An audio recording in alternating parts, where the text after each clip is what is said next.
pray, if the focus is on you, the weaker your prayer is. जब आप प्रार्थना कर रहे हो, जितना ज्यादा आपका ध्यान अपने ऊपर होगा, उतनी कमजोर आपकी प्रार्थना होगी.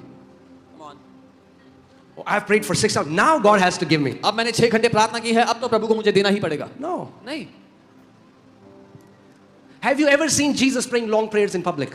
कभी देखा आपने यीशु को लंबी प्रार्थना करते हुए लोगों के सामने? No. नहीं. He has to raise Lazarus. उसको लाजर को जिंदा करना है. He didn't say, "Oh God, please, please, please, God. Oh God, please, you have to do it. Oh God, please." कर दो प्रभु प्लीज. No. नहीं. He says, "Lazarus, कहा लाजर come forth." बाहर आ जा. That's it. बस. The more we behold Jesus, जितना हम यीशु को देखते हैं, the more powerful your prayer becomes. उतनी शक्तिशाली आपकी प्रार्थना The होगी. more His word is hidden in your heart, जितना उसका वचन आपके दिल में छुपा the है, more powerful is your prayer. उतनी शक्तिशाली आपकी प्रार्थना होगी.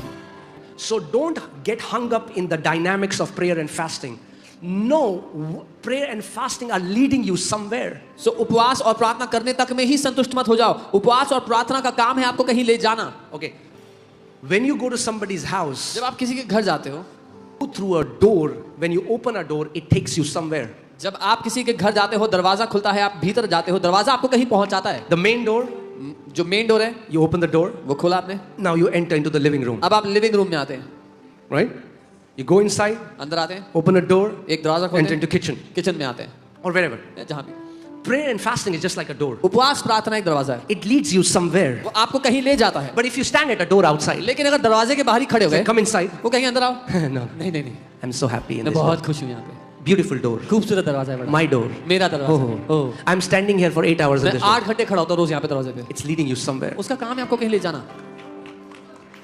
If our fasting अगर and हमारा- our prayers don't lead us to Jesus, it's dead religious works. अगर हमारे उपवास और प्रार्थना हमें यीशु के पास नहीं ले जाते तो वो मरे हुए धर्म के काम. Do you know Pharisees used to fast 3 times a week? क्या आपको पता है फरीसी लोग हफ्ते में 3 दिन उपवास करते थे. And when Jesus came, the same God that they were fasting to and worshipping, and when the same God became flesh and stood before them, they were not able to recognize Him. और जब यीशु आया, वो परमेश्वर जिससे वो प्रार्थना करते थे, उपवास करते थे 3-3 बार हफ्ते में, उसको पहचान नहीं पाए.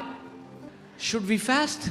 क्या हमें उपवास करना है? Absolutely yes. बिल्कुल करना है. Should we fast because we'll get promotion, we'll get married, we will get a financial breakthrough? No. क्या इसलिए उपवास करना है कि हमारी शादी हो जाएगी, प्रमोशन मिल जाएगा? ये नहीं. Fasting is not a bargain. उपवास लेन देन नहीं है, मोल भाव नहीं है. Fasting humbles us उपवास हमें नम्र करता है so that we can behold Him. ताकि हम उसको देख सकें.